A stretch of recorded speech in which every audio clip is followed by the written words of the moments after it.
And welcome back. You know, on September the 23rd, the Throggs Volunteer Ambulance Corps, they're going to be holding their fall health fair. They do a lot of good things. They teach and they demonstrate. They do all those things. Joining us, with what we can expect, we have a young lady who's been here before, Erika Newsome. She's from the Throggs Volunteer Ambulance Corps, the Special Events Coordinator. Yeah, you're still doing that, right? And I'm also the chairperson now. And the chairperson now, congratulations. Thank you. Moving on up. So tell us about all the wonderful things that you're doing to help others get what they need out of life as far as health in our community. Throggs has pretty much been around since 1977. We're about to hit our 40th year. And we're doing a fall health fair where we're going to be able to work with the community. And actually, we have CPR classes. There's a whole different demonstrators. We have vendors, and just definitely just giving information to the people that need it. Who's going to be at the fair? Right now, we're inviting the entire community, and we also have, there's a vendor that's going to be doing health and weight loss consultations. We have one of our other vendors that's going to go over, actually Fidney will be there as well for people who want to become EMTs, which is where Throggs is definitely moving towards training the new generation of EMS and emergency workers. So definitely giving them information on getting jobs too. Yeah. That's very important. I mean, you can volunteer and you can gain a lot of knowledge doing that, but then you can also create the awareness on how you can become an EMT, how you can work for the fire department.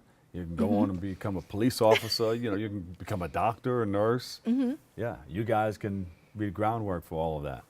Yeah, and I'm sure you have some great success stories. Yes, we actually have one young gentleman, Robert Leach, who just started just volunteering, picking up phones, learning dispatch, and just recently he just graduated the FDNY Academy and just became an EMT in less than 2 years. With our support and help, he made it through school. We give all our members who are actually in EMT school, we give them the practice, they have hands-on experience, they actually get to ride the ambulance, and all of our members have the same certifications as the fire department, and we actually have some of the members come back from the fire department and give their time to us.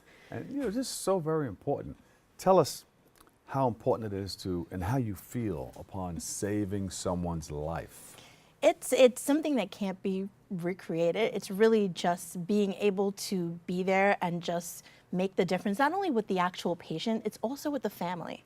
Because you're actually making the impact of calming the family down and letting them know, I'm trained, I can do this, we can do this together, and helping someone. It's something that it's hard to explain because it's really just the joy that comes out of it, and the idea that because you took the additional step to learn a little bit more or read a little bit more, attend a class or a certification or something else, you can actually make a big difference. You saved somebody, you saved the baby's life, you saved somebody's life who got hurt and maybe in a car accident or something like that, you saved the senior citizen's life, and that's, the feeling from that is like tremendous, right? You're feeling it now, right? Yeah, it makes you want to do it over and over again.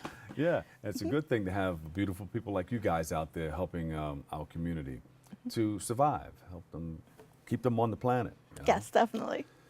So what's the first thing you do when there's an accident and you have to clear the area and prepare the site? What do you have to do? It's definitely just the scene safety part, making sure that everyone who's at that scene is safe, that there's nothing falling, there's no debris, there's no fires, there's nothing else. And once everything is cleared and safe, then you're able to go in and render the aid that you really need.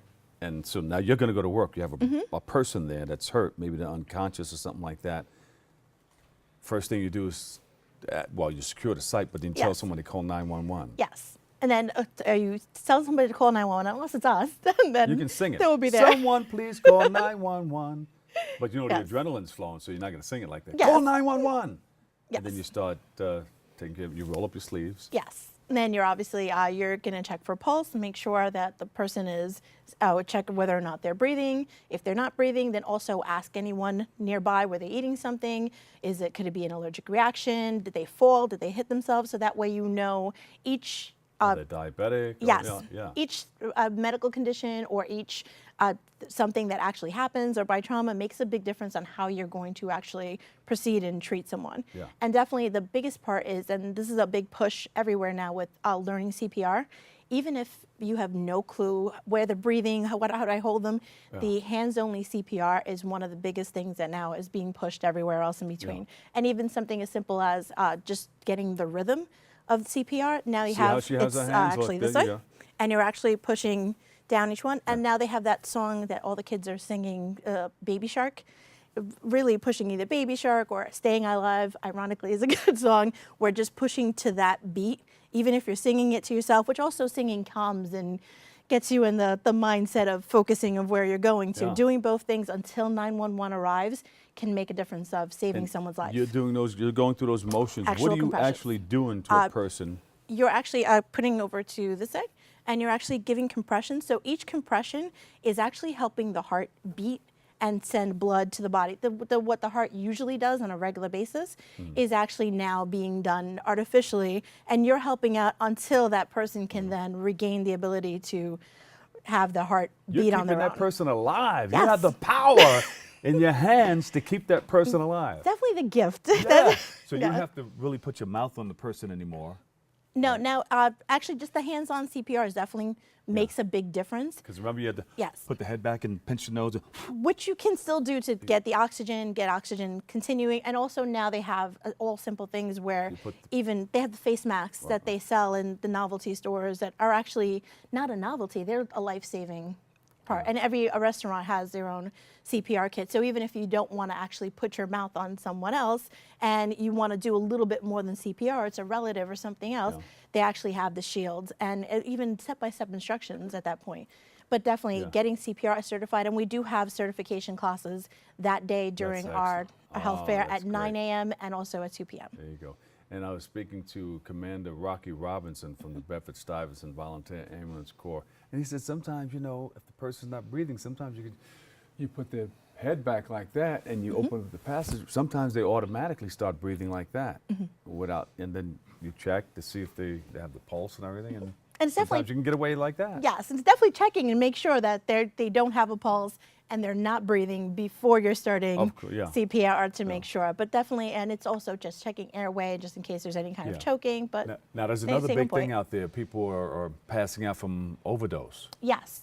One of the things that we're at Throggs is working right now is also we're working an initiative with actually hopefully one of our politicians to support us to actually start being a training center for the community for Narcan, which is one of the things we definitely want to get into because everybody hears Narcan, they hear it, they see it, but nobody understands what it is. And the fact that you can walk into a CVS and purchase it and have it ready just in case something happens in your facility or organization. Excellent. Excellent information. You need a whole show because we can talk about this for a while. All right, so the health fair is when?